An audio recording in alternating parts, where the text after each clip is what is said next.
All right, let's talk about earnest money, specifically when it comes to your very first deal. So what is earnest money? Well, the earnest money is what's called valuable consideration. So basically when I make a contract and we say this is the contract and I want to buy this house from Bill, okay, I basically make him an offer.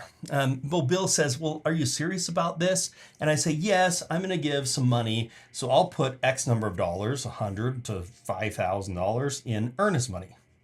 What does earnest money mean? It means, hey, if I don't perform as I said I would in this agreement, then you, Bill, get to take my earnest money. Typically, you want to have this earnest money is going to be with a real estate agent, or it's going to be with a title company or closing attorney. Okay, that's where that earnest money is going to go. I don't ever want to get the earnest money bill. You could get the earnest money bill, but I strongly recommend against it because who knows if you'll ever get it back from Bill if you end up not performing on the contract because you don't want to. Now, in the contract, there's going to be some deadlines, okay? Typically, what you're going to have is you're going to have a place to do an inspection, okay? Then you're going to have an appraisal, and then you're going to have a loan denial. And then you're going to have a closing date. So if I put this earnest money and I give it to the title company or closing attorney, and then I go and I do my inspections, I may have 10 days to do my inspections.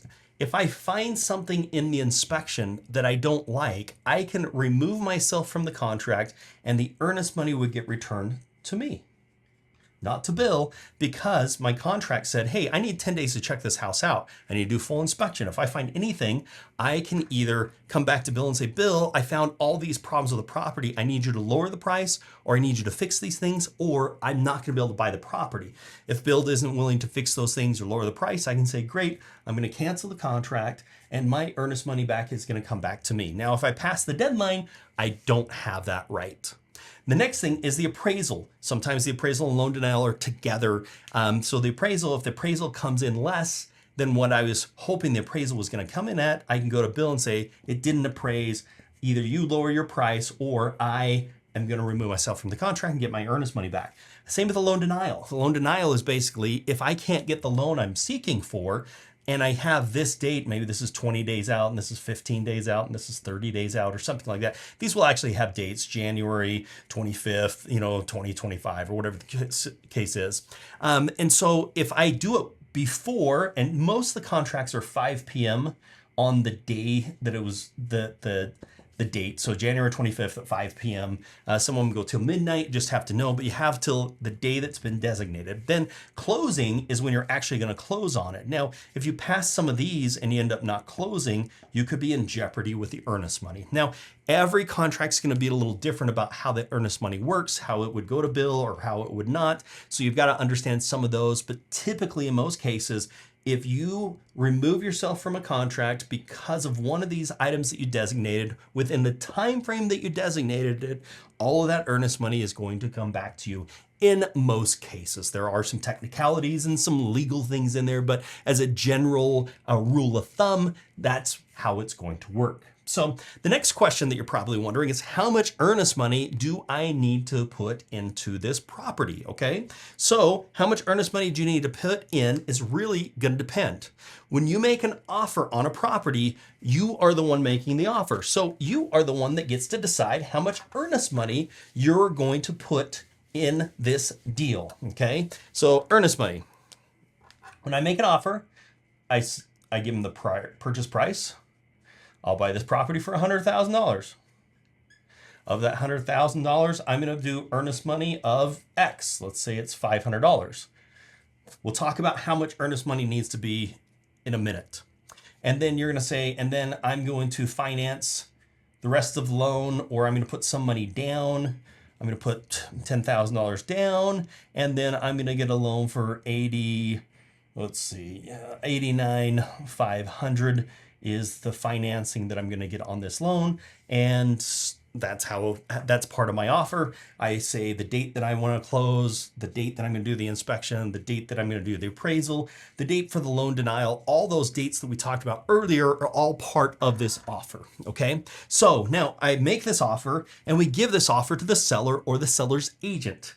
The seller then can look at this and they can do one of three things, okay? They can accept.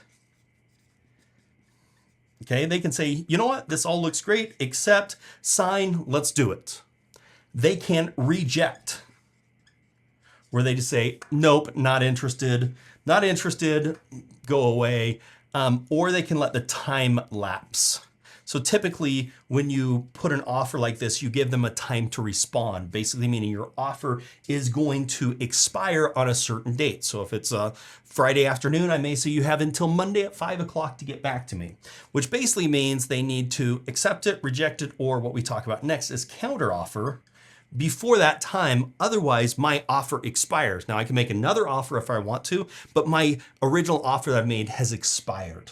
Okay, that's the next thing they can do is they can do a counter offer. So the counter offer, they could come in and say, okay, Ryan, you know, we like all this, but we don't like this 100 purchase price. We want 110 is really what we want to see on this. And you wanted to close on January 25th. We actually want you to close on January 20th, a little bit earlier. That's called a counter offer.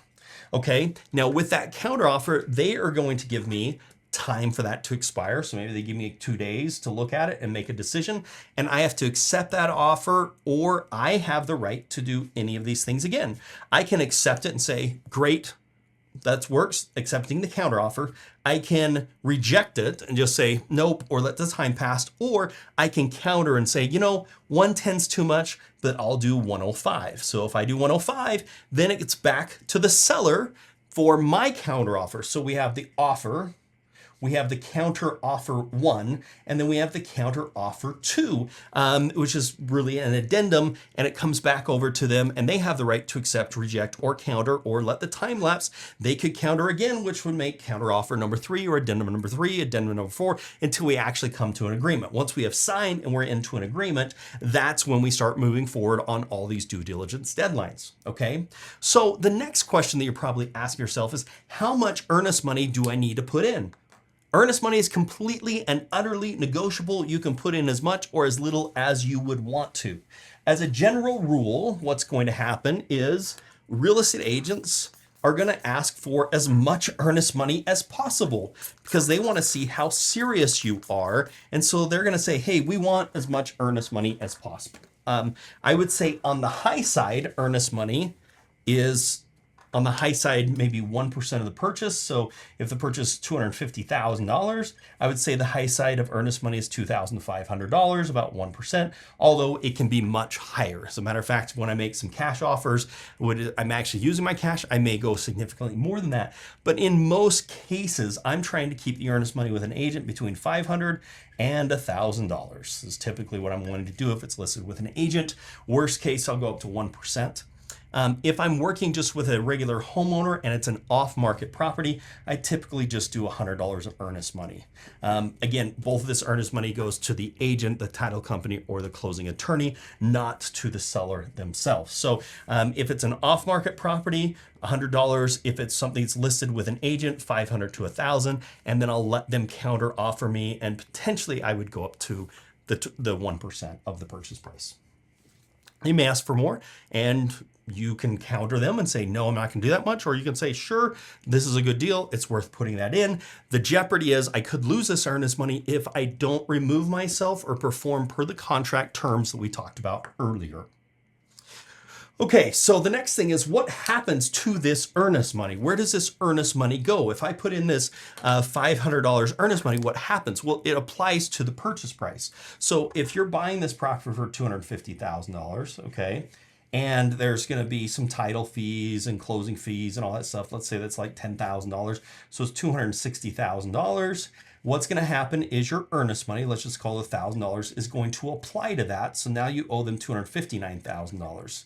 Then your loan, let's say you're getting a loan for $240,000 from your hard money lender, or your DSCR lender, then that's going to say, okay, your $19,000 is what's called cash to close. Now, if you're able to get the full $259,000, your cash to close could be zero, but your earnest money, whatever you put in your earnest money, stays in the deal. Now, when do you get that earnest money back? Well, if you're flipping the property, when you sell that property, then you would get some of that money back. Pending that you make a profit, you would get that money back. If you're keeping it as a rental property, you're going to get that money back when you sell the property later or through your monthly rents as time goes on. It's part of the investment for the overall deal. So this is the earnest money, how the earnest money works, how much you should be putting down in earnest money, and where that earnest money goes, and the deadlines and things around earnest money so that you can be aware of it and take advantage of these deals.